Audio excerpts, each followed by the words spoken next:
우리가 오늘은 로마서 5장 1절에서 4절 말씀을 가지고 즐거워하라 라는 제목으로 함께 말씀의 인사를 나눕니다. 우리가 1절부터 4절까지 짧은 구간이고 또 그 안에서 즐거워하느니라가 두 번 이렇게 반복되고 있어요. 그래서 새길 말씀은 특별히 우리가 정하지 않고 이 말씀 가운데에서 즐거워하느니라 라는 제목으로 함께 말씀의 인사를 나누겠습니다. 로마서 4장 말씀은 믿음으로 우리가 의롭게 됐다고 했어요. 그 예로 아브라함을 예로 들어서 아브라함이 율법이나 행함이 아니라 그가 믿음으로 의롭게 되었다라고 말씀을 했어요. 그래서 아브라함의 그 믿음이 무엇이었냐 하면 모든 소망이 다 끊어진 상태에서 하나님의 약속, 하나님께서 아브라함에게 하신 그 약속에 대한 흔들림 없는 믿음이 있었기 때문에 그가 의롭다라고 여겨진 것이다 라고 요약을 할 수 있습니다. 그러면서 5장의 포문을 이렇게 열게 되는데 이 5장에서의 말씀은 의인들, 믿음으로 의롭게 된 사람들이 앞으로 어떻게 살아야 하는지라고 이야기하는 것이라 볼 수 있습니다. 이 안에는 두 가지 권면을 하고 있어요. 첫 번째로는 하나님과 화평을 누리자. 두 번째로는 즐거워하라입니다. 이걸 전통적으로 이야기하면 이제 믿음으로 의롭게 된 사람들이 누려야 할 권리라는 거예요. 우리가 믿음이 있습니까? 말씀대로 하나님께서 그 믿음으로 우리를 의롭게 했습니까? 그렇다면 우리는 하나님과 화평을 누리고 즐거워해야 될 권리가 있다라는 거죠. 자연적으로 우리의 의무와 권리가 연결이 됩니다. 그렇다면 하나님과 화평을 누리라라고 하는 이 화평, 그리스어로는 에이레네, 근데 히브리어로는 우리가 너무나 잘 아는 샬롬이 되겠습니다. 이 샬롬은 우리말로 하면 어때요? 안녕이라는 거죠. 밤새 안녕하셨어요? 어르신들. 이 이야기가 당연스럽게 지금은 되지만 옛날에는 밤새 안녕이라는 말씀이 있었잖아요. 샬롬이 그런 거예요. 하지만 이게 단순한 인사나 안부가 아니라 화평한 또는 평화로운 상태를 말해요. 그러기 위해서는 항상 관계가 연결이 되어 있습니다. 나 혼자 편안한 상태가 샬롬한 상태가 아니라 누군가와의 관계에 있을 때 그 관계의 평화로운 상태를 말합니다. 혼자 몸이 편안하고 육체가 그리고 편안하고 생각과 마음이 편안해서 좋다라고 생각되는 게 아니라 항상 누군가랑 관계가 있어요. 그래서 하나님과 화평하라라고 하고 누군가의 관계 안에서 내가 화평하는 거예요. 이런 경험을 살다 보면 아마 정말 많이 하셨을 겁니다. 관계가 껄끄러우면 영 뭐가 잘 안 돼요. 가족 안에서도 관계가 껄끄러우면 일이 잘 안 되죠. 회사 안에서 관계가 껄끄러우면 회사 다닐 맛이 안 나요. 어려워요. 우리가 맞이하고 있는 이 포인트 크라이스 안에서 관계가 껄끄러우면 이게 영 쉽지가 않습니다. 교회 공동체도 마찬가지죠. 교회 공동체를 떠나는 많은 이유도 어쩌면 이 관계의 껄끄러움이 분명히 큰 차지를 할 겁니다. 그래서 오늘 본문에서도 이렇게 이야기합니다. 하나님과 화평을 누리자라고 하는 거예요. 제일 먼저 하나님과 화평이 있어야 돼요. 하나님과 편안한 관계를 누려야 돼요. 먼저로 죄로 인해서 우리는 하나님과 관계가 껄끄러워진 상태예요. 그렇기 때문에 하나님과 화평을 누려야 해요. 하나님과의 샬롬, 곧 하나님과의 깨어진 관계를 회복하여서 하나님과 편안하게 지내기 위해선 그 사이에 꼭 예수 그리스도가 필요합니다. 이걸 우리는 당연하게 생각할 수 있지만 이 샬롬의 의미 중에 내가 우리 누군가의 것을 파손했어요. 내가 누군가의 것을 파손했으면 그것을 원래 김 씨의 것을 망가뜨렸으면 내가 그 망가뜨린 것을 보상을 해줘야 돼요. 우리는 여기서 보통 하프트페어즈시어링이 있어가지고 아이들이 만약에 뭘 망가뜨리면 그거를 보상해주죠. 샬롬에는 그런 의미가 있어요. 내가 우리 이웃의 가축을 실수로 해했어요. 가축이 잘못해서 죽었어요. 그러면 내 가축을 주어서 그 사람이 원래 상태로 있게끔 만들어주는 게 샬롬의 의미가 있습니다. 그러니까 죄인인 우리가 하나님의 것을 파손시켰고 관계가 틀어졌는데 그것을 우리는 갚거나 보상할 수 있는 능력이 없기 때문에 예수 그리스도를 통해서 하나님의 사랑을 믿음으로 그것이 보상되는 겁니다. 우리가 하나님의 것을 파손시켰어요. 하나님의 나라를 파손시키고 하나님과의 관계가 깨어졌어요. 그래서 하나님의 것을 보상해줘야 되는데 샬롬하기 위해서, 평화롭기 위해서, 그래야지 내 마음도 편하잖아요. 근데 우리에게 그런 능력이 없어요. 그때 하나님께서 오케이, 그러면 내 아들을 줄 테니 내 아들의 죽음을 통해서 너희들이 나와 함께 할 수 있다는 것을 믿어라. 그러면 내가 보상 받았다 생각하겠다 라고 하시는 거예요. 그게 하나님과 우리의 샬롬의 조건입니다. 믿음으로 우리가 의롭게 된다라고 할 때 우리가 더불어 생각할 게 있습니다. 죄의 권세에 눌려있는 우리를 예수 그리스도의 피로 속량하여 주셔서 우리의 죄를 도말하시고 깨어진 하나님과 우리의 관계가 화평케 된다는 겁니다. 과거에 하나님과 적대적인 관계에 있었다면 믿음으로 말미암아 하나님과 사이 좋은 관계가 되었습니다. 만약 내가 누군가와 사이가 안 좋았다가 다시 사이가 좋아졌어요. 그러면 그동안 누리지 못했던 일들을 열심히 할 겁니다. 부모와 자식 간에도 어떠한 이유로 인해서 갈라져서 오랫동안 헤어져 있었다면, 그렇다면 그 관계가 회복되었을 때 우리가 하고 싶은 건 그동안 못했던 거 하고 싶을 겁니다. 그런 차원에서 하나님과 화평을 누리시기를 진심으로 바랍니다. 하나님과 많은 것을 하시기 바랍니다. 그리고 본문에선 즐거워하라고 말해줍니다. 우리가 뭐 할 때 즐거울까요? 입시 준비하는 거 즐거워요? 아니에요? 맞아요. 너무 고통스러운 일일 거예요. 뭐라고 말하지 못할 정도로 우리에겐 즐거움의 대상이 많죠. 편안하게 먹고 쉬고 놀고 할 때 즐거울 수도 있어요. 근데 본문에선 즐거워라는 것은 조금 더 구체적이에요. 이거는 다른 말로 자랑하라라는 거예요. 즐거워하라라는 것은 자랑하면서 살라는 거예요. 믿음으로 이제 우리가 하나님과 샬롬을 얻게 된 사실을 좀 자랑하면서, 게니슨하면서, 즐거워하면서 살라라는 거예요. 우리한테 주어진 특권이거든요. 이게 즐거워하라고 하니까 이제 어디 가서 뭐 이렇게 즐거워하는 이렇게 느낌이 아니라 게니슨의 느낌이 더 강해요. 이걸 향유하라는 거예요. 왜? 너희한테 이것이 주어졌기 때문에. 로마서 3장에서 자랑에 대해서 이야기했죠.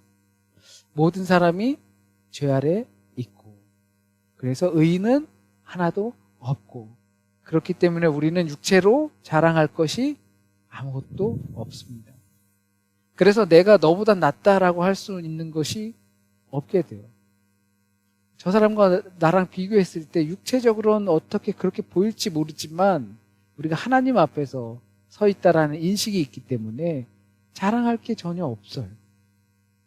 오직 자랑할 수 있는 것은 우리의 그 상태를 아시면서도 아들을 주시기까지 사랑하신 그 하나님의 사랑을 자랑할 것밖에 없습니다. 이것을 자랑하라는 거예요. 그리스도인들은 지난 날들의 정죄로부터 자유롭습니다. 분명히 자유롭습니다. 그러므로 현재의 삶은 우리는 은혜일 수밖에 없어요. 지금 살아가는 모든 것이. 그리하여 우리는 이 정죄로부터 자유롭고 은혜의 삶을 지금 살고 있기 때문에 내일에 대한 소망을 가질 수가 있게 되는 거예요. 이것이 즐거움이고 우리의 자랑입니다. 자기 것을 자랑하는 사람들, 가지고 있는 것, 내가 할 수 있는 것들, 그것들을 자랑하는 것은 썩어져 없어질 것들을 자랑하는 거기 때문에 내일의 소망이 없어요. 왜냐하면 그 자랑은 제한적이기 때문에 내일에는 그 자랑이 없어질 수가 있어요. 건강을 자랑하는 사람들, 그 건강이 언제까지 할까요? 재물을 자랑하고 출세를 자랑하고 성공한 것을 자랑하고 뭐 자식을 자랑하고 뭐 자랑할 게 이 세상 가운데 많아요. 그 낙세 사는 사람들도 있어요. 그러나 그 자랑이 언제까지 갈 수 있을까요? 유한적이라는 거죠. 이 말씀은 우리는 그리스도인들의 정체성을 말해줍니다. 그리스도인들은 자랑하면서 사는데 하나님과의 관계에서 화평해진 것을 자랑하는 것이 그리스도인의 정체성이라는 겁니다. 이것이 바로 믿음으로 의롭다 선포된 자들의 특권입니다. 자, 이제 그러면 이것을 어떻게 자랑할 수 있을까요? 자랑하고 싶잖아요. 자랑한다는 것이 여기저기 떠들고 다니라는 건 아닙니다. 기본적으로 이 사실을 즐거워하라는 거예요. 이 마음속에 즐거움의 우물이 바로 그리스도를 통하여서 하나님과 화평하게 된 나의 상태, 이것이 내 즐거움의 우물이 되는 거예요. 근원이 되는 거예요.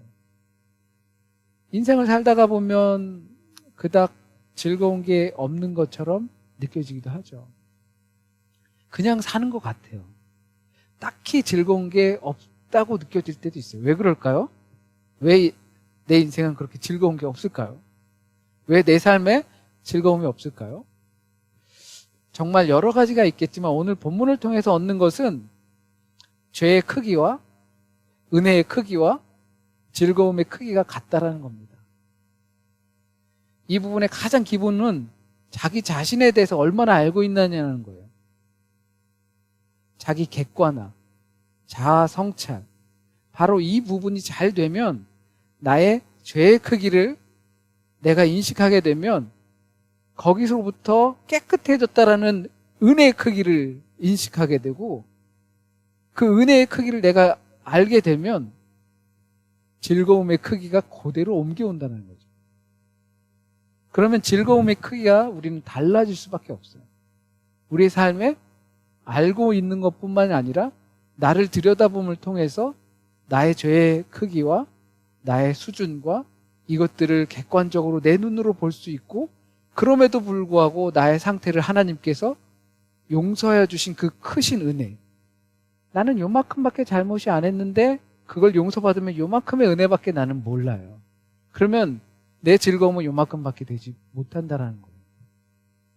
내가 나 자신을 하나님의 말씀을 통해서 얼만큼 들여다볼 수 있느냐에 따라서 죄의 크기와 은혜의 크기와 즐거움의 크기, 자랑의 크기는 달라질 수 있습니다.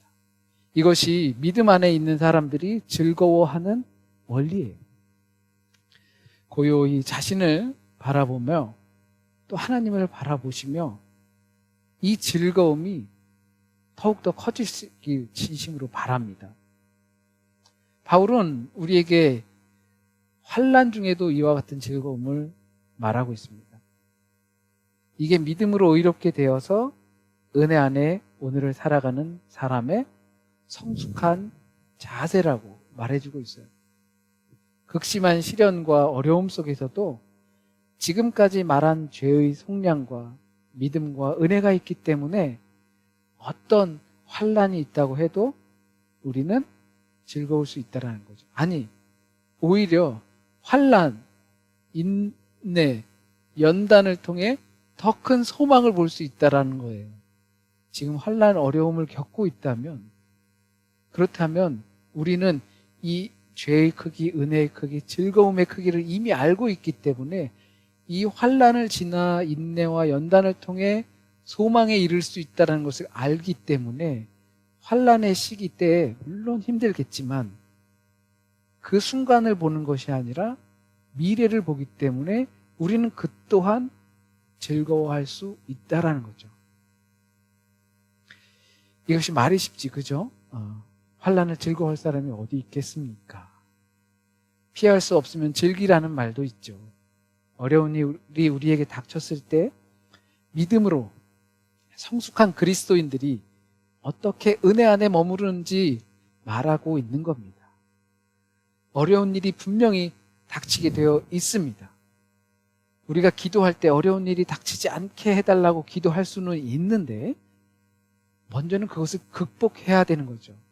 그런 기도로부터 우리는 극복해야 돼요. 어려운 일이 닥치지 않게 해달라고. 왜냐하면 어려운 일은 우리를 꼭 찾아오기 때문입니다. 우린 넘어질 것이고 까질 것이고 다칠 거예요. 만약 그렇지 않다면 우리는 성장할 수 없기 때문에 그렇습니다. 그렇기 때문에 우리는 환난을 피하는 것이 아니라 환난을 인내하고 연단하고 소망을 보는 거예요. 어려운 일을 당하지 않게 해주세요. 그렇게 기도할 수 있지만 그건 어린아이와 같은 신앙에 머무를 수 있는 기도일 수밖에 없습니다. 어제 이렇게 자전거를 타고 이렇게 오늘 그 아내가 육개장을 한다고 그래서 이제 아내도 교회학교 준비하고 이렇게 하니까 아내도 시간이 많이 부족하고 그러니까 나름 저는 이렇게 아내를 돕기 위해서 나가서 이제 육개장거리를 좀 준비하려고 제가 자전거 타고 다녀오겠다 했어요. 그래서 강변을 향해서 자전거를 타고 열심히 막 달렸거든요. 그런데 그 시내 쪽 다가오니까 사람이 많더라고요. 강가에. 날이 좋아서 그랬는지 하여튼 그런데 꼬마 아이가 자전거 길로 이렇게 나와 있는 거예요. 이쪽으로 나와 있길래 저는 반대로 이렇게 피했죠. 근데 엄마 아빠가 그 아이를 부르더라고요. 얘야. 그러니까 아이가 엄마 아빠 쪽으로 오는 거예요. 하필 제 앞으로 온 거예요. 그러다가 이러면 안 되는데 하다가 다시 방향을 틀고 브레이크를 딱 잡았더니 자전거가 너무 좋아가지고 브레이크가 빡 잡히면서 자전거가 뒤로 발랑 뒤집어졌어요. 그래서 꽉 넘어졌거든요. 근데 이런 일이 생기죠. 넘어지게 돼 있어요. 다치게 돼 있어요. 그런 일이 생겨요. 근데 그 아이의 부모가 이제 아이가 왔다 갔다 하다가 사고가 났으니까 이게 이래서 이런 거다 막 이렇게 하더라고요. 문득 생각이 나요. 나도 아이들한테 그랬던 적이 있거든요. 야, 너 왜 그랬냐? 왔다 갔다 하면 어떻게 해? 근데 명백히 따지고 보면 아이의 잘못이 아니죠. 부모의 잘못이잖아요. 부모가 아이를 이렇게 5살, 6살, 7살짜리가 뭘 안다고 막 그렇게 하겠어요. 근데 이제 어느 정도 자아 성찰이 되니까 아이 탓이 아니라는 걸 알게 되는 거예요. 그 아이한테 얘야, 이건 네 잘못이 아니란다. 네 잘못이 아니니까 걱정하지 마. 근데 지금 제 몸은 조금 걱정해요. 막 욱신욱신 거려요. 자아 성찰이 되고 그렇게 될 때 자기 자신을 들여다볼 수 있을 때 문제가 생기고 어려움이 생기고 한 것들을 탓하는 것이 아니라 그 시기를 어떻게 극복해 나갈지를 보게 된다는 거예요. 힘들고 어렵고 괴로운 일 닥칠 때 화내고 짜증내고 폭발하는 건 누구나 다 할 수 있어요. 아파요. 아프면 짜증내는 거 누군들 못하겠어요. 못하면 그게 원래 이상한 거예요. 그러나 극복한다는 것이 무조건 참는다는 것을 말하지는 않지만 다른 시선으로 볼 수 있는 은혜의 생각이 우리에게 생긴다라는 거예요. 상황은 절대 우리를 즐길 수 있게 하지 못합니다. 생각이 바뀌어야 하지만 그 상황을 나에게 유익한 쪽으로 해석한다는 거예요. 그래서 우리가 만난 환난의 상황을 본능적으로 해석하지 않고 아파, 짜증나 본능적으로 해석하지 않고 아파 이 순간을 어떤 다른 시선으로 보는 연습이 필요하다는 거죠. 그것이 환난 중에도 즐거워할 수 있는 겁니다. 어려운 일이 닥쳤어요. 힘든 일을 겪고 있어요. 너무 슬픈 일이 있어요. 거기에 슬퍼하고 화내고 짜증내는 건 누구나 할 수 있는 것인데, 믿음으로 의롭게 된 사람들, 그 믿음으로 의롭게 된 사람들이 누려야 할 권리 안에 있는 사람들, 하나님의 죄의 크기와 은혜의 크기와 즐거움의 크기를 인식하고 있는 사람들은 그 어려움과 환난과 슬픔 가운데 그것이 인내하고 연단하면 우리에게 소망의 날이 있다라는 것을 볼 수 있는 해석의 프레임을 우리가 갖고 있어야 하는 줄 믿습니다. 왜냐하면 그것이 믿음으로 의롭게 되어 은혜 안에 사는 자들의 존재 양식이기 때문입니다. 환난이 닥쳤지만 믿음의 시선으로 그것을 소망으로 해석할 수 있는 프로그램이 우리 안에 있습니다. 그러므로 환난 중에도 즐거워할 수 있는 영적인 시선과 프레임을 우린 더욱더 잘 꺼내 놔야 합니다. 해석해낼 수 있는 능력이 우리에게 있어야 합니다. 환난에 함몰되지 않고 마치 내게 닥친 그 어려움을 남의 일 대하듯 바라보면서 그 안에 있는 소망의 에너지를 발견하는 것이 바로 우리의 삶의 권리입니다. 그것이 즐거워할 수 있는 우리의 모습이에요. 믿음으로 의롭게 된다는 것은 너무나 우리에게 큰 선물입니다. 그러나 그들이 살아가야 할 삶의 여정은 쉽지가 않습니다. 어렵게 느껴집니다. 아마도 여전히 우리 삶의 영역을 해석하는 능력이 세상적인 가치관을 따르고 있을지도 모릅니다. 그러니 즐거워하라, 자랑하라, 이런 권면이 있을 때 즐거워할 게 있어야지, 자랑할 게 있어야지 생각할 수 있습니다. 그럼에도 우리의 이 사고와 생각이 예수 그리스도로 말미암아 죄의 크기, 은혜의 크기, 즐거움의 크기가 변하여서 우리에게 닥친 이 환난도 인내와 연단을 통해 소망을 볼 수 있다는 사실을 통하여서 즐거워하시길 바랍니다. 잠시 기도드립니다. 좋으신 하나님, 우리의 부족한 지혜로 말미암아 하나님의 온전하신 계획을 다 알지 못합니다. 기도할 때 이렇게 기도할 수 있지만 그럼에도 환난이 닥치면, 어려움과 슬픔이 닥치면 너무나 힘겨워하고 세상적 가치관과 해석의 틀로 나를 올가매고 슬픔에, 어려움에, 고통 가운데 던져버리곤 합니다.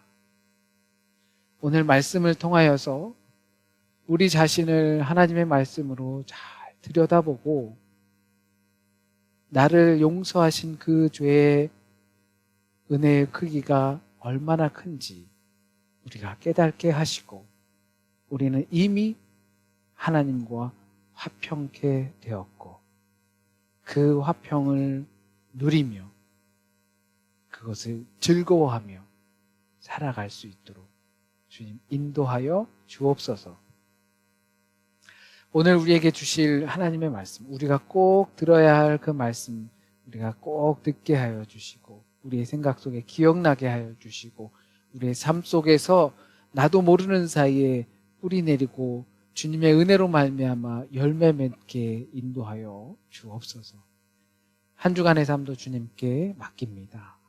중대한 일이 있고, 그리고 우리에게 맡겨진 일들이 있고, 우리에게 너무나 필요한 일들이 있고, 주님 또한 건강도 약하고 마음의 근심과 어려움이 있고, 여러 가지 복잡한 사정 속에 있는 우리 믿음의 모든 식구들 주님 친히 찾아가 주셔서 주님께서 때로는 위로하여 주시고, 때로는 격려와 힘을 주시고, 때로는 지혜를 주시고 용기를 주시고 삶의 소망을 갖게 하셔서 주님의 은혜를 만끽하는 한 주가 될 수 있도록 주여 인도하여 주옵소서. 모든 말씀 우리 주님 예수 그리스도의 이름으로 기도드립니다. 아멘.